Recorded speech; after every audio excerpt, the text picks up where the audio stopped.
The number one goal of looksmaxxing is longevity, right? So you're going to want to make sure you're using SPF and tretinoin so that you're going to look good.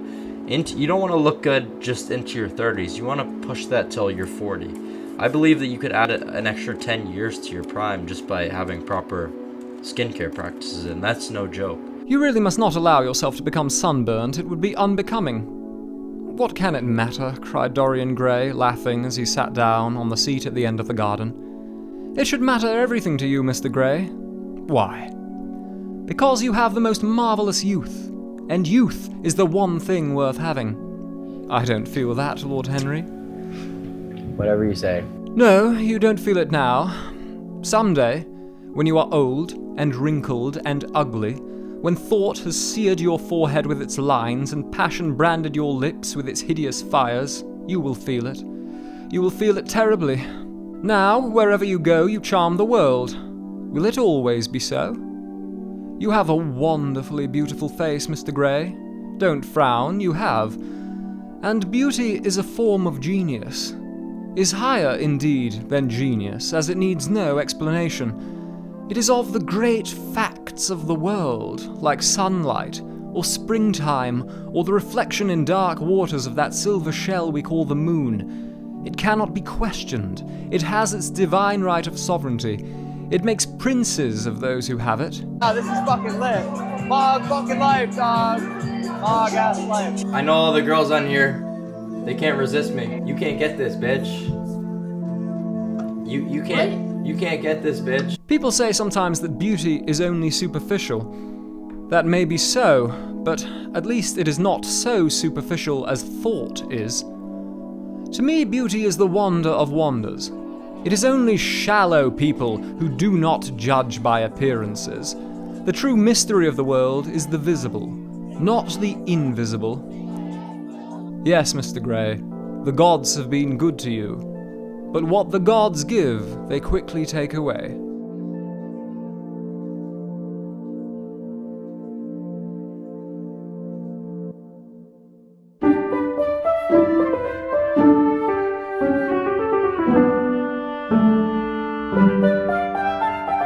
Solomon and Smith. Scary how some facial features change your entire life. Handsome introvert, mysterious.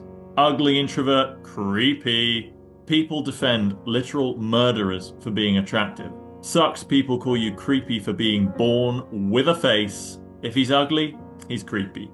If he's handsome, he's dreamy. Woman. We go for personality and men go for looks. Wanna explain, ladies? Where are the idiots who says looks don't matter? It's astonishing how unfair, unjust, and cruel the world can be to some from the moment of their birth. Imagine being adored for just existing. If you're ugly, you're a villain. If you're handsome, you're a hero. Welcome to Mogged and Smith. Mogged and Simp. Solomog and Simp. Welcome to Solomon and Smith.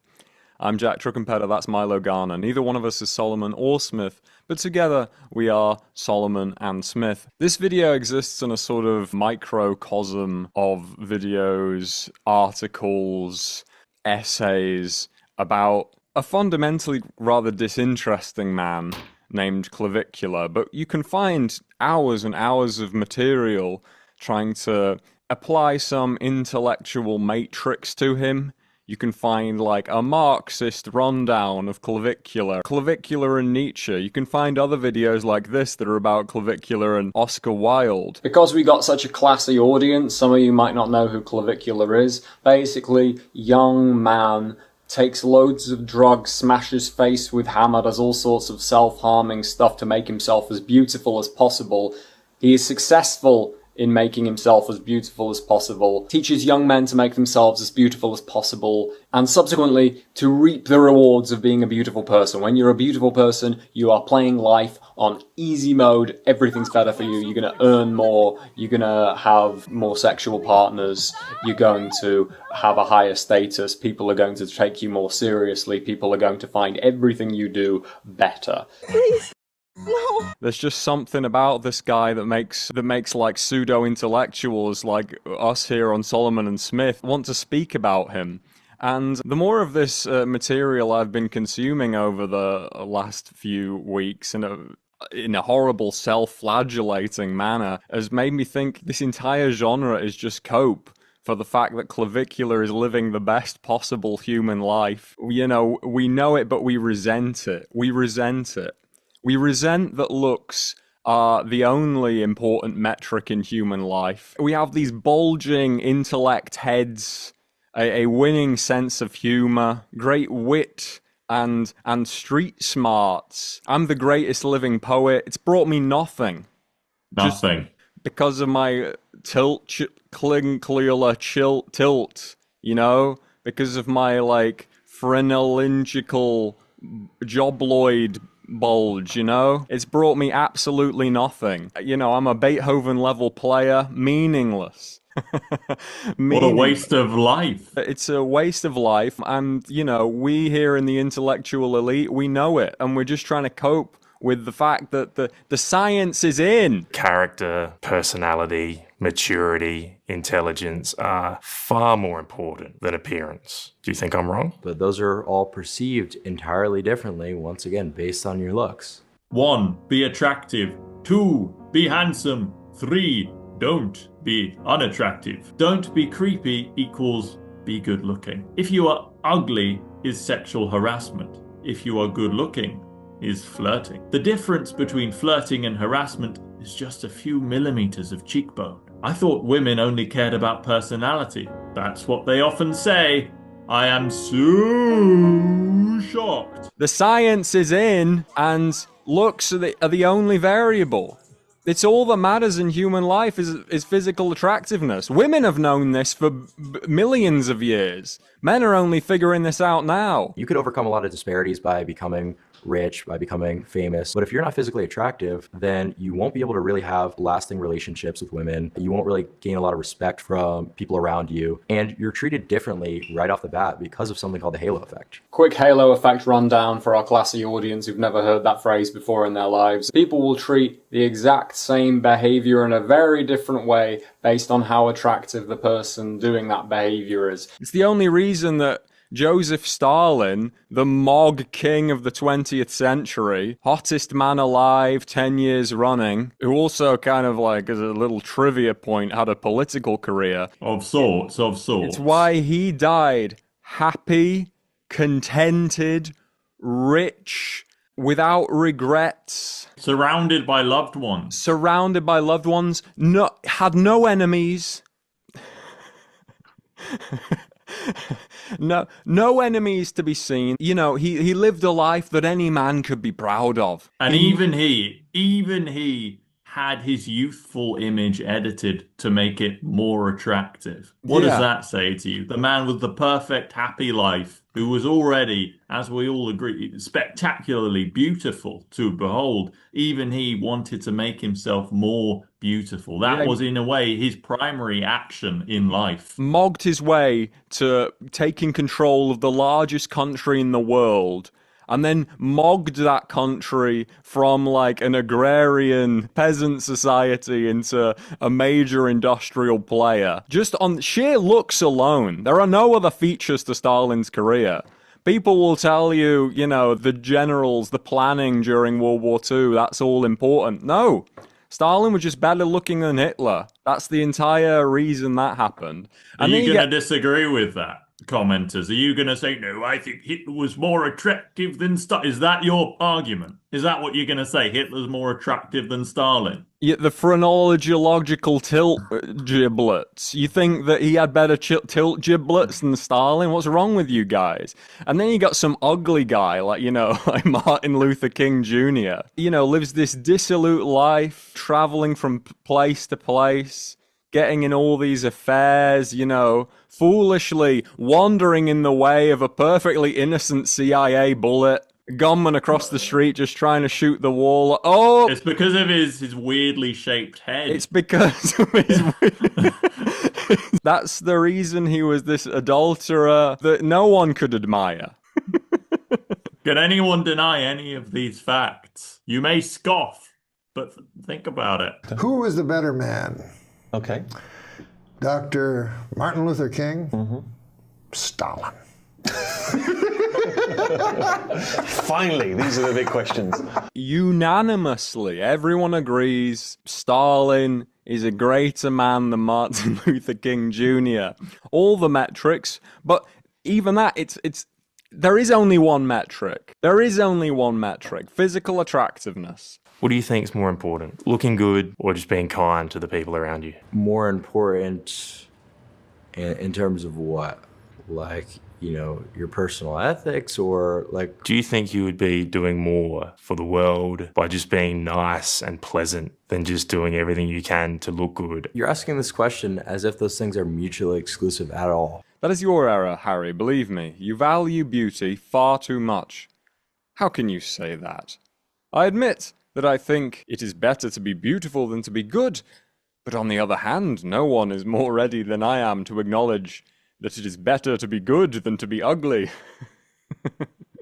So, beauty, in a sense, got a bit of, like, short shrift. Is that a phrase, short shrift? Yeah, beauty got short shrift in, like, the history of ethics. Founded by an ugly man, just to point it out. Yeah, exactly. We're gonna do an episode in future about how the history of Western philosophy is almost entirely dependent on, like, ugly, neurodivergent, sex-deprived men. Maybe for this reason, beauty in general, and then physical human beauty in particular, has been neglected as a kind of feature, particularly among men, for what constitutes a good life, what constitutes a happy life. For Oscar Wilde, though, beauty is absolutely essential. Beauty is core to a life well lived. The main criteria for judging the quality of a life is the artistic criteria, the aesthetic criteria. The concern for beauty trumps all other concerns. Beauty figures into his worldview as the primary transcendent attribute, goodness and truth falling by the wayside. Beauty is the only thing that time cannot harm. Philosophies fall away like sand, and creeds follow one another like the withered leaves of autumn. But what is beautiful is a joy for all seasons and a possession for all eternity. Though he is not merely concerned with human beauty the way the Looksmaxxers are, human beauty means an enormous amount to him. Particularly male beauty, because he was gay. Ad break! Please like this video, subscribe to the channel if you're not subscribed already, and leave a comment down below. What's more beautiful, my jawline or that cloud? If you'd like to help Milo and I continue having these conversations, please consider supporting us on Patreon. There's a link down below. It would be lovely to see you there. Thank you very much. Beauty really is the meaning of life and the maximization of beauty. Not just human beauty, but he does include human beauty as well. This is nowhere more apparent than in his great fable, The Picture of Dorian Gray. For those who may be unfamiliar with the general premise of it, we have a man with completely looksmaxxed statistics. Everyone falls in love with him almost immediately, men and women. He's just completely gorgeous to look at, has this kind of beauty that turns you into an animal, turns you into an idiot, turns off your faculties of reason, your faculties of common sense. And an artist paints a portrait of him that has the magical ability to take on all of his age and all of his sin.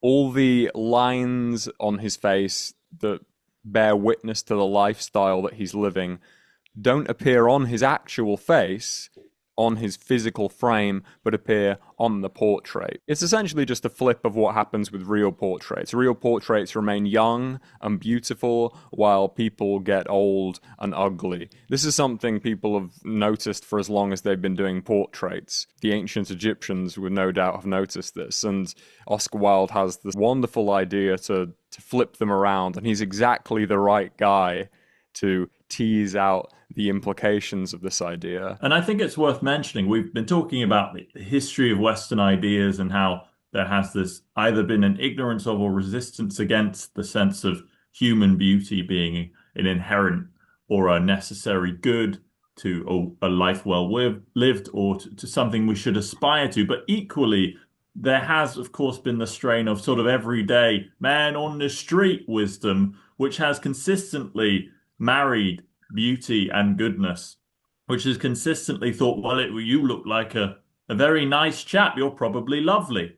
And we see this throughout modern day culture as much as historical culture, that people are more likely to trust an attractive person. Attractive people are let off with lesser fines, lesser sentences in the justice system. They tend to earn more. They tend to have a higher salary doing so the while same all the big heads who we sort of we bow our heads to have either sort of argued against it, argued around it, said that, well, there is, for instance, Plato associated beauty and goodness, but made an exception, perhaps based on the ugliness of his master, that it's not really the physical outward beauty, but the inner soul beauty. And we get this a lot. But one senses he makes the argument because everyone around him, making perhaps the evolutionary monkey brain look good is good. It's not about looks, bro. No class, bro. He's not playing club with me. However, recently, this very standard, folk wisdom, which has been impossible to squeeze out of reality, perhaps after the decadence, Oscar Wilde brought it into the higher sphere, has now returned in sort of a mass popular movement, for which Clavicular could be a kind of Jesus Christ Messiah type figure. He will inevitably die during some kind of procedure, but this will be the way to go, because he will die with a smile on his face, or he can't quite create the smile. He can no longer smile anymore, but we know be smiling. Yeah, we know he would be smiling. And it's really a redemption of this long disused but popular idea. It's a populist return saying, actually, no, everyone was right. To be beautiful is actually to be better. And the difference now is that, and this is particularly relevant for men, now you can make it so. Now we have the technology that if you're born a sort of strange gremlin with massive eyebrows, get those things trimmed all the way down. And if your jaw is misshapen, you can have that corrected. If you've got a kind of schlonger, you can just you can get rid of it. You can go Voldemort. But all of this, once a sort of weird sci-fi dream, is now everyday reality. Women were wise to this stuff earlier, but now men have feminized themselves in a way, chasing that same dragon. And so all these procedures that previously applied to women have had their masculine equivalent. So all of the kind of a breast style enlargement is now a kind of arm style enlargement. Because I think the gym, which is, existed for a long time. You talk about gymnasiums back in the day of the Greeks. It's an ancient Greek word, isn't it? Yeah. Precisely. But now it has an almost exclusive sort of visual component. There are the people who just really want to pick up the heavy rocks. Heaviest rock ever. I need to pick it up. And I think they're a noble and virtuous class, but probably the minority. Otherwise, it is a place to just maximize beauty statistics. You just grind beauty leveling to the max. And this is a way people spend, a lot of time to remold themselves into not quite Oscar Wildean beauty, the kind of wilting flower beauty, but a kind of Superman, Hercules. But I think it's a curious twist, because you think of sort of the 1930s, where for a man to become beautiful, he just had to wear a hat. Didn't even need to be a good one. As long as the hat was on, he was a sort of worthy member of society, would be married, have 12 children, be remembered as sort of, what a nice looking chap that was. These days are behind us. We no longer wear hats. There's a massive contrast between Oscar Wilde and the Looksmaxxers of today, namely that Oscar Wilde it's always funny.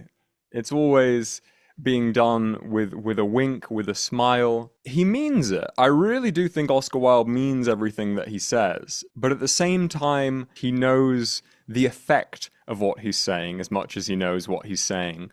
And it's also very hedonistic. He genuinely loves beauty in a way that lots of the Looksmaxxing guys, it doesn't seem to come from a place of real inward passion and emotion. They're not like overwhelmed by the beauty of a human face as much as they want to fulfill very specific like scientific criteria to ascend like a video game. And it's stats based, again, sort of video game-esque, very STEM-oid focused, rather than humanities. It's like, well, if you have a certain appearance, which we can categorize, and they have done with extreme fidelity, we can categorize what is, 1 out of 10, what is 6.3 out of 10, what is 9 out of 10. 3.5 out of 10. Damn! So she got a 3.5. Why and how can she improve? Well, her mid face is way too long. Obviously, she's got the jowls coming in, horrible nasolabial folds, horrible total facial width to height ratio, just really bad age indicators, but obviously at 30, that's not something really that's going to surprise me. Her upper maxilla is super recessed, horrible infraorbitals. That's why your under eyes are coming in like hell. Really recessed chin. All the facial convexities are wrong. Her radix is recessed. So her alar base, the width of her nose is incredibly large. Her nasal bridge is incredibly wide. Obviously you've got bimaxillary protrusion. So your bite is all off. Just everything is wrong. That's fine. So just I would rate you the lowest, definitely on the panel. Why are you not a surgeon? What's the number? I would arguably say like 1.5 or 2. Like, It's crazy how almost every chick in this vid was literally just an average looking girl, yet all of them refused to pursue anything with anyone other than a Chad. Their egos are so inflated it's insane. When 4s are rejecting 6 and 7s, while thinking they are an 8 or 9. Most men would never act this disrespectful with average or under average women like these women do with men. The crazy thing about it is the nice girls gaslight ugly dudes and say that their personality just don't match, lol.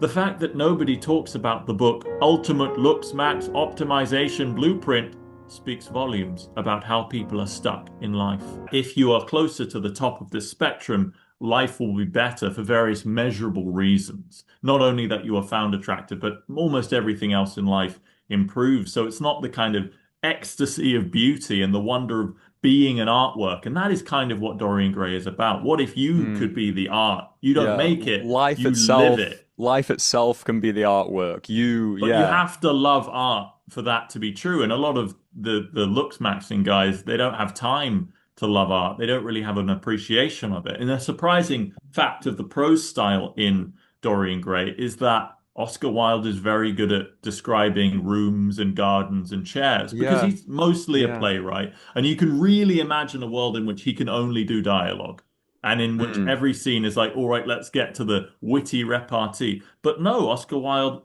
he's got these wonderfully indulgent, he's got great descriptions of smells and sounds and places, but you can tell it's just beauty upon beauty upon beauty.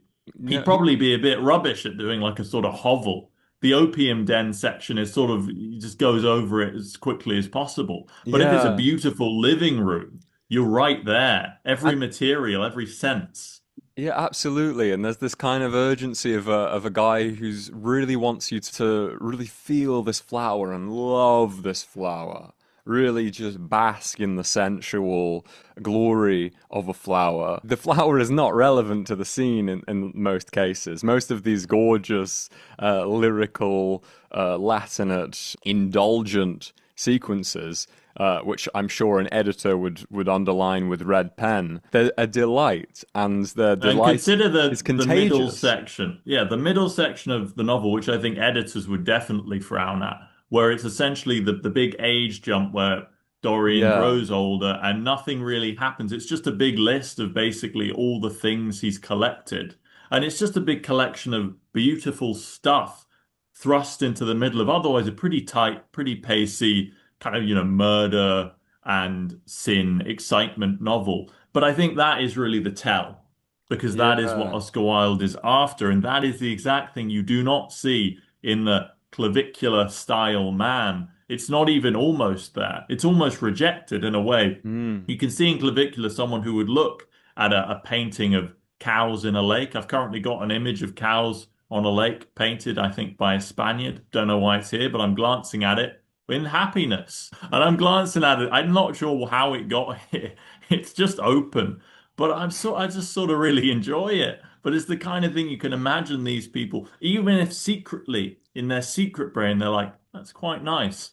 But outwardly saying, well, what is the point?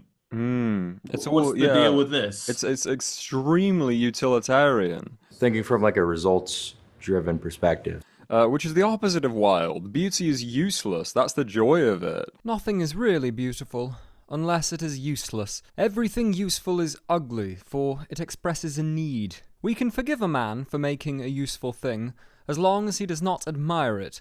The only excuse for making a useless thing is that one admires it intensely. All art is quite useless. At the start, when Henry's imploring Dorian to live for beauty, to turn his life into an artwork, he implores him in terms that really aren't about achievement, about the end goal. It's for the experience itself. I'll just read again from this section. Live the wonderful life that is in you. Let nothing be lost upon you. Be always searching for new sensations. Be afraid of nothing. A new hedonism. That is what our century wants. You might be its visible symbol. With your personality, there is nothing you could not do. The world belongs to you for a season. The subjective experience of what is being felt, of what is being imbibed, is extremely important in a way that it isn't important to looksmaxxing culture. You know, those sorts of things are a waste of time. And another interesting quote, I'll just throw one in here, and this is from towards the end of the book from Lord Henry. If I could get back my youth, I'd do anything in the world except get up early, take exercise, or be respectable. And that is a huge contrast to these guys who are willing to do all of these things. In fact, they make their life doing these things to attain the goal, whereas for Lord Henry, the whole point of decadent beauty is in absence of them.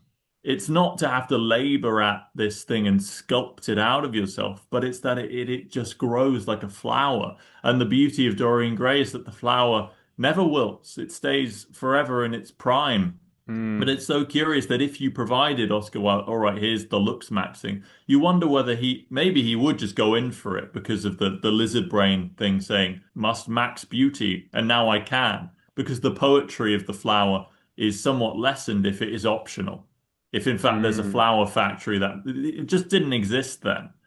So maybe Clavicular, had this technology not existed, he would have thought, I have to become a poet and playwright because this is the only way I can, keep this thing in a jar. Yeah. Whereas because, the canthal tilt surgery exists, is that I don't need to become a poet and a playwright anymore. I will be, the portrait will be me. The craft will be myself. And therefore I can live a useless life. And, in almost a positive sense, like, yeah, that's the point. And maybe with Clavicular, though he makes the arguments, I get it maybe less than in some of the other guys in the looksmaxxing kind of community, that this is a means to some kind of end. Even the end of a happy life.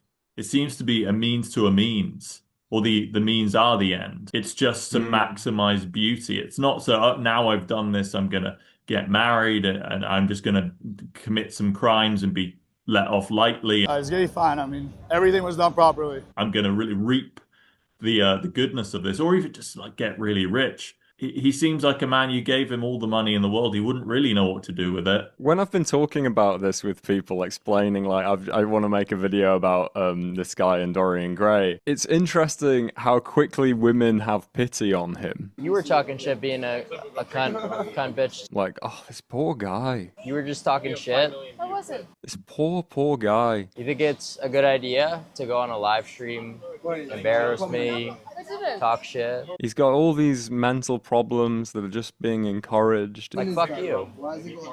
So if you want to do that and try to make me look bad in my own house, you could get the fuck out of here too. And I know they wouldn't be saying that if he was ugly. If Clavicular was ugly, no one would be having pity on him. And then guys, it's amazing how quickly it's happened, and it's been unanimous when I've been talking about this with guys. They talk about how unhappy he is really quickly. They're real quick to say, yeah, he seems to be having a horrible time. And because if not, we'd all have to do it. Yeah. If not, like, it's insane. Yeah, the version of this story where guy takes a load of steroids and smashes bones in his face with a hammer to become beautiful, and it doesn't work. He becomes ugly. It doesn't matter. You know, that's some small little local journalism headline, maybe remembered for a week. But we're in the absurd world where man smashes face with hammer to make self beautiful. Works. It works. Where does this leave us? There's a lot of skepticism about using a hammer on your jawline. Well, fair enough. I sit here and think that's a crazy behaviour. I think it's the last thing anyone should be doing. I mean, what do I have to gain by sitting here trying to convince you? Would it not be good if everyone did it? And I've seen people say that, you know, in socialized healthcare, like the NHS, that at least for people with extreme but unharmful facial disfigurements, for instance, that corrective surgery should be as part of the free package, as it were, because the quality of life change is so substantial that it is, in fact, you know, it's good healthcare, it's good mental healthcare to just improve these things. And then we reach the kind of extreme scenario. Are these things that relative? If everyone in the world was kind of James Dean beautiful, would that become normal and average, or would we all just live in kind of paradise? Because I have noticed that beautiful people are equally beautiful to unbeautiful and beautiful people. So, but the really beautiful people think James Dean, wow, angelic. And the really ugly people think James Dean, wow, angelic. The uncompromised beauties, they seem to have a universal massive appeal. It doesn't seem to like drift off and that the ugliest person thinks that they're even more beautiful. So it kind of beg the broader question, if this technology if all the hammers were given out at birth, just like, knock him into shape. Smash the babies into Henry Cavill shape at birth. It's while you sort of slightly disgusted by the idea, maybe it would just be better. Maybe it would it's just better. This is the disturbing thing about it, and I'm not immune from really wanting Clavicular to be unhappy. And there's evidence, you know, like a hilarious amount of his stream footage is him on his phone.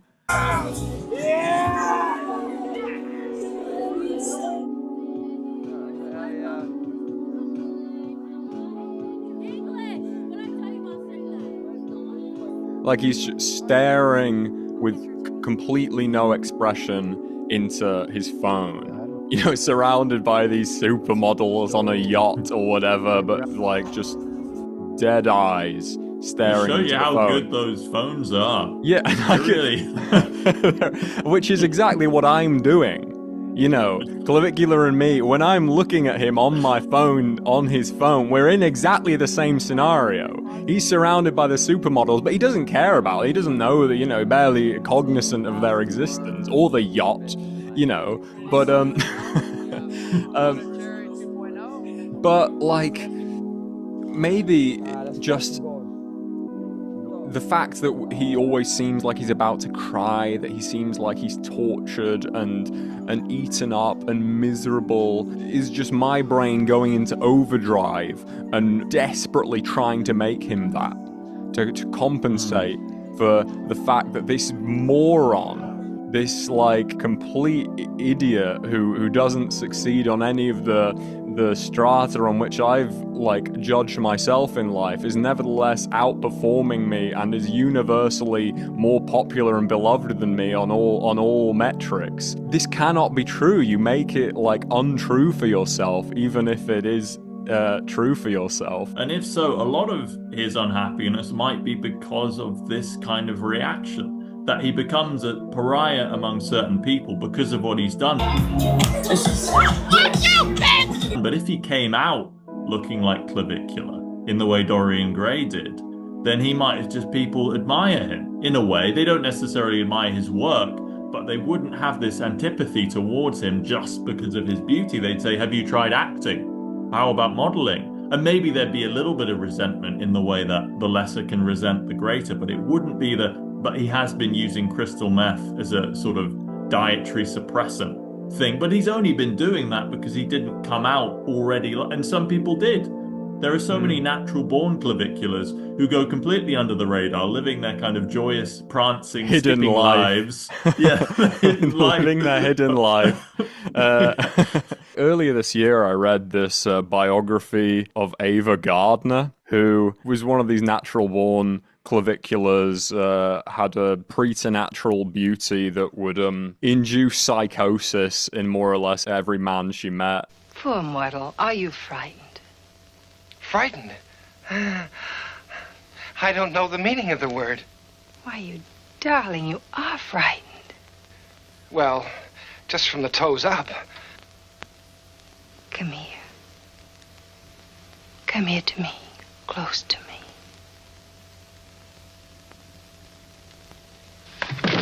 Like a huge proportion of the book is just quoting men the first time they see Ava Gardner, just going completely wild, in love for life, life ruined. And a curious thing about it is that because of this kind of reaction to her, she doesn't really develop a personality or like interests or desires until her 40s. The whole thing, like the sheer amount of subjective volcanism blasting at her beauty just determined the course of her life to an extent that really just subverts will. And it's an interesting subtext that the motivation for people to develop a personality, to take up interests, to become funny, to do anything, the subtext that they do all of this just because they have insufficient beauty, and that had they sufficient beauty, they just wouldn't bother, because all of that is supplementary to the man. And, you know, we can find examples where that's not true. There are those kind of really unfair ones who are also sort of genius-brained and able to do everything. There, you know, but by and large, that stereotype is not untrue, or it wasn't untrue. Now, there's a slight change maybe because there's other kinds of capital. Like, I think it's a little unfair that now you go to, you know, you walk around Oxford and a lot of the students, you know, they're not all strange dweebs with the glasses and sort of hustling around with, but they can all just be sort of supermodel-esque, the international elite. Didn't used to be the case. Used to be the case. You were the weird bookworm, or you were the socialite at the opera. They found a way to combine the two, heedless to the balance of reality. But yeah, it is something that you notice. It's not just a stereotype. There's a bit of resentment saying, well, if you're beautiful, at least be stupid for the rest of us. Yeah, you gotta sit on the lap. Like, yeah, you wanted that one, didn't you? Yeah, she wanted that bitch. You see how horny I am right now. You don't want to see me around to 7, you know what I mean, honey? I'll be all over you, you know what I mean? So, if he gets any hotter, boys, I don't know. I'll be out of control. You're heavy. How much do you weigh? I'm on you. Can you guess? 140 pounds. Shit, you're right. Yeah. But there's also a little bit of like, well, why even bother? You're already, people love you. People really like you the way you are. You're not necessarily going to say, all right, I got to hone this skill. It's a lot easier to transform your life through looks than becoming like a media star or some sort of millionaire. So that's why I advocate for looksmaxxing, absolutely, because really anyone could do it. It's got to be fun being handsome. Crazy how the people who deny pretty privilege exists are themselves pretty. People who are attractive playing life in easy mode. Being handsome is like a cheat code in this generation. A woman will forgive you for murder or cheating, but she will never forgive you for being ugly. Handsome men make women feel safe and trusting for some reason. Doesn't matter if you are serial killer or prince of crime, they will give you a chance. Women says looks don't matter, but that's a lie. Looks is always number one. Beethoven found it extremely difficult to talk to women, and by the German beauty standards of the time was considered like a bit like spooky and don't want to be too near him. I think it's very fair to assume that a more fulfilled romantically Beethoven would not have been able to produce that music. Yeah, I mean, look at Liszt. his most substantial music is when he's a weird old man who's fallen Absolutely, down yeah. the stairs. Liszt is the perfect one. Liszt is like a supermodel, the first one of these examples of female sexual hysteria about a male celebrity. Entire rooms full of women just urinating, fainting, just watching Liszt play. As soon as all that's behind him, and he's an old, weird-looking guy with a giant wart, well, all the music becomes so much better, so much more interesting. I think pent-up discontent is really useful for creating great art and actually producing works of beauty. You have to be really dissatisfied with the way your life's turned out on just to really produce something extraordinary. Write the counterexample in the comments. But I think now we do see a bit of a change because the ambitious and interested and interesting person now from a very young age has the option to also join the ranks of the very beautiful. It's affordable enough, accessible enough, and desirable enough that people you sort of meet in the world may have had one or the other thing done. And this is when it's going to get complicated, when the stereotypes aren't going to apply so readily. Because if it's sort of, well, what is between you and beauty? 700 euros.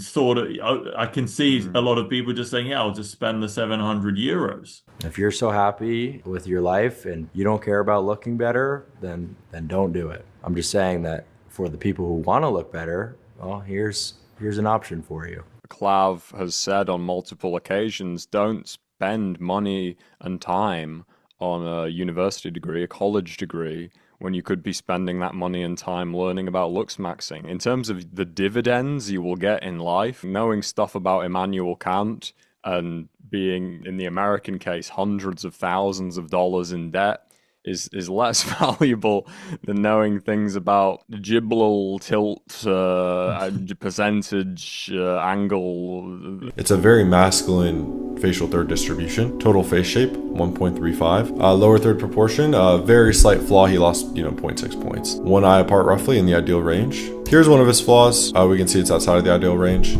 His nose is a bit broad and his mouth could be wider. His mouth is 1.35 times wider than the nose. Ideally, this should be 1.38 at the low end. Perfect facial width to height ratio. We can see it's almost the exact perfect range. Mid-face ratio, really almost perfect. Jaw frontal angle. This is one of his more moderate flaws. His jaw's a little bit too flat there. Ipsilateral alar angle, perfect. It's not going to harmonize perfectly with the jaw. As we can see, it's kind of a moderate flaw.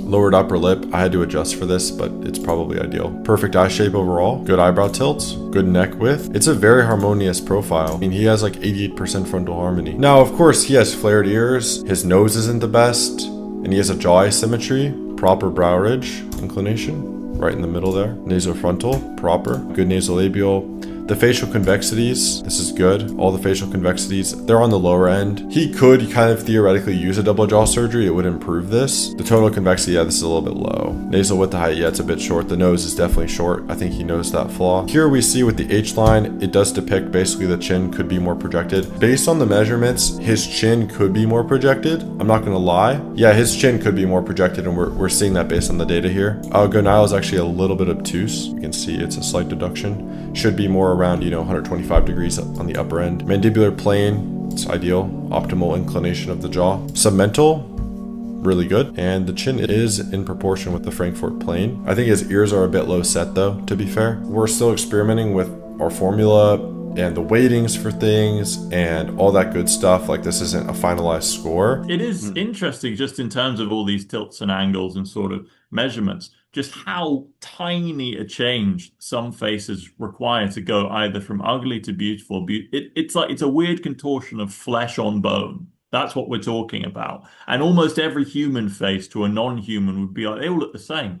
They're all they got the two eyes here, they got the nose, mouth. It is so similar. Right? You get the skin tones and whatnot and complexions and hair, but it really is. We're talking about millimeters. In almost every case, if you move just a couple of features, a couple of millimeters, suddenly it's either beautiful or not beautiful, which is astounding. And maybe the sense is just move the eye a millimeter and then get on with your life. If that's such a difference. But then there's the kind of the dystopic vision that people have of all men look like Clavicular, All women look like Grace Kelly. We're all having a great time, but equally we've lost the strange appearances of various people that you might not see on screen so often. And then you're like, we lose this.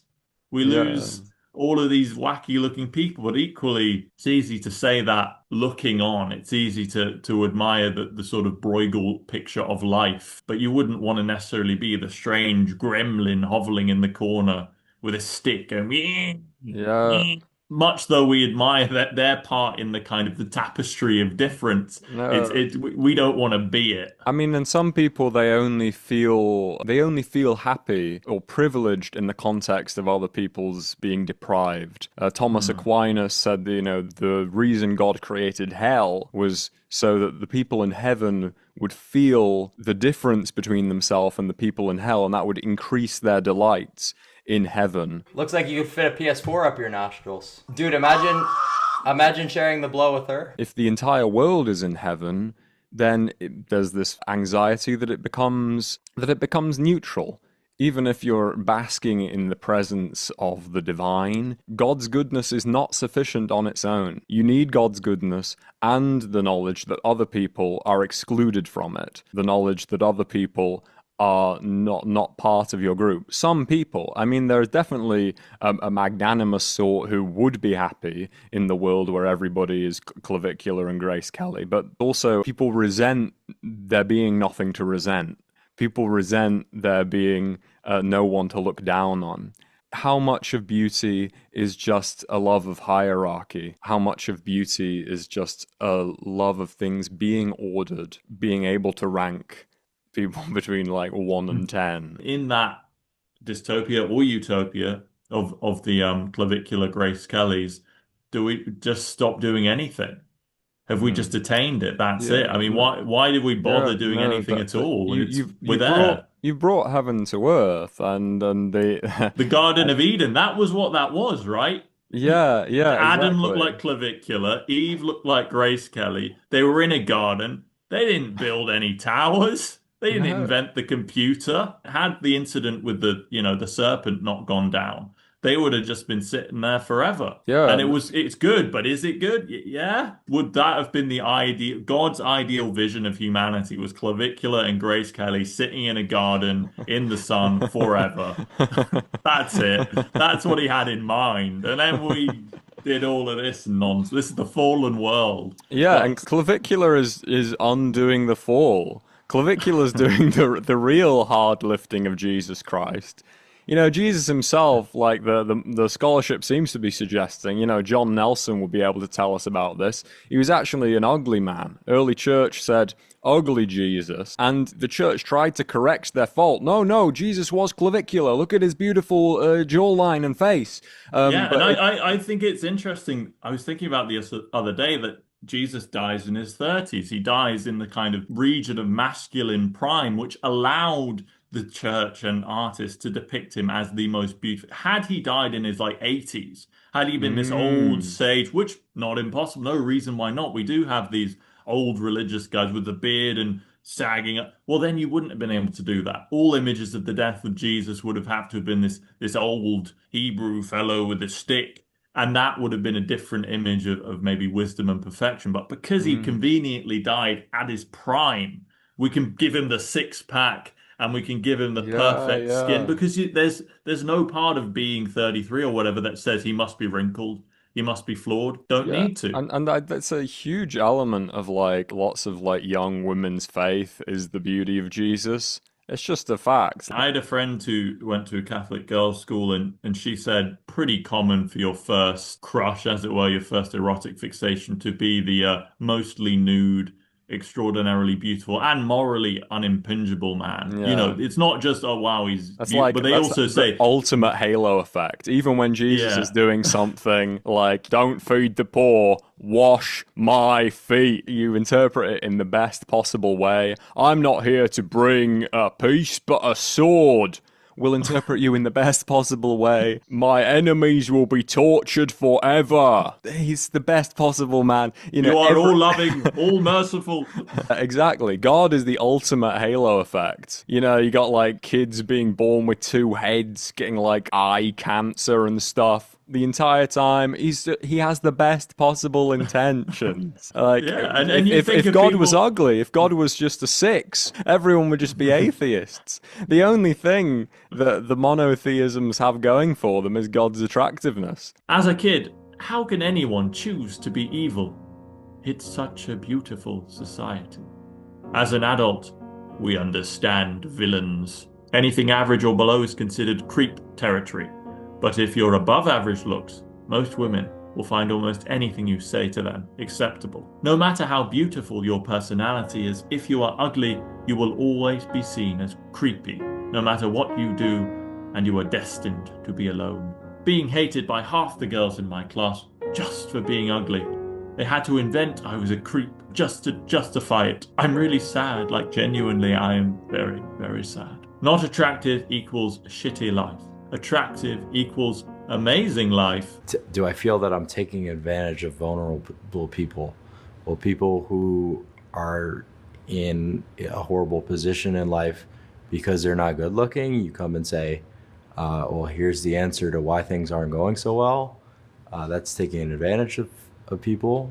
No, it's not. It doesn't make any sense. We can't say that there's been no sort of homoerotic fixation on Christ. You can see plenty of that in art. So it is cross-gender as a thing. And then the heterosexual, there's still a kind of idealization in the way that I think Clavicular has a lot of I want to be you man fans. That might even be the core of his fan base. No, absolutely. Yeah. It's mostly men who are like eaten up inside. There's never been more of a market for this. In terms of just taking the word incel literally to mean involuntary celibate, that must apply to over 50% of men in their 20s in the West, in Britain, in Europe. You'd be surprised how tough the dating market is. Chicks are like fucking their dogs and shit. What? Yeah, you didn't hear about that? The dog pill? What? No? Dude, the dog pill is brutal because before you were just competing against chads, like in your small town, but now women will like quite literally fuck black labs. The post-corona male dating existence, which I know nothing about because I've been in this friggin' monogamous relationship. You know, I don't have the lived experience, but it's, you know, this is so pregnant for this message in a way that Wilde isn't saying what Clavicular is saying. There are just interesting overlaps in how much he treasures beauty. But the world of Wilde, it's still a world where women are mostly private property. And now the liberal innovation, the innovation of the sexual revolution was to make women public property and to instill a feeling in all men that they deserve a hot woman. And then when over 50% are like raised with that kind of feeling, that drive, you deserve one and you will never get one. It makes this free will twist on things, this salvation being offered, this elixir of life salvation that Clavicular offers so much more appealing than a kind of a version of the message that's tinged with irony and wit and genuine hedonism and love of beauty, which is there in Wilde. Yeah, and in Wilde also you get the nice sort of the meta-narrative that, of course, Wilde is in love with Dorian Gray. Wilde isn't concerned with Dorian Gray's various affairs, which he barely describes as sort of, he's in love with Dorian Gray, and you can see in a way that Lord Henry is in love with Dorian Gray, and Basil is in love with Dorian Gray. It's an entirely kind of homosexual conception of there are women, but he doesn't care about them, and the book is frequently quite misogynistic. You're saying I'm being so critical of women, but you know, whenever I go out to the club, they're all hanging with me, not the feminist jesters who are standing in the general admittance section. Which overlaps again with the Clav audience. There's well, exactly, because they have to, in a weird sort of like extreme desire for women, and then the disaster that women have been given sufficient liberation that now they really get to choose. You get the ironic kind of the figure of the most beautiful is the male beauty. Some of them do become obsessed with female beauty in that very diagnostic way. But I feel like if you spend, 6 hours a day talking about canthal tilts and sort of male jawlines, you're ultimately far more attuned to male beauty, because you see a lot of these people, and then they sort of the sort of object of all their fascination is just like the local McDonald's counter lady because that was the childhood crush or whatever. Because they couldn't access even that, they didn't look for who was the true Aphrodite, who is the most beautiful woman that I may court her, because that is out of reach. Instead, it's who is the most beautiful man, so I may become him and then acquire my completely average Midtown America crush. And then I can just have her and it's fine. And there is that kind of slightly childish tendency here, in that while they do sort of want this world and this infinity through clavicular appearance, I think sort of in their heart of hearts that they're saying this will just get me my little house and family, couple of kids. I can do without the massive yacht. That's probably not going to be me, but this will be my route into normal happiness. Because I think even despite all of this, most people, their true ambition is just normal happiness. It's just caught up with the dream. And there are some, the mad kings, Clavicular being one of them, who wants to transcend it. And Oscar Wilde is another character who wants to transcend it. So much so that he even denigrates it. He's like, that is not a way to live a life.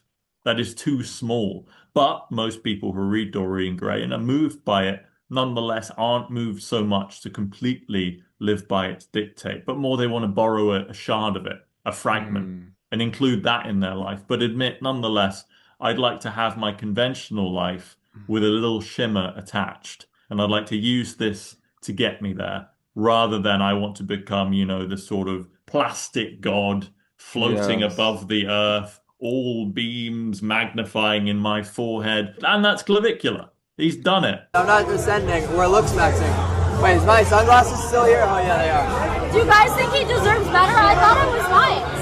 Yeah, no, you're trolling. Don't listen to them. Don't listen to them. They're trolling. You want to play COD later?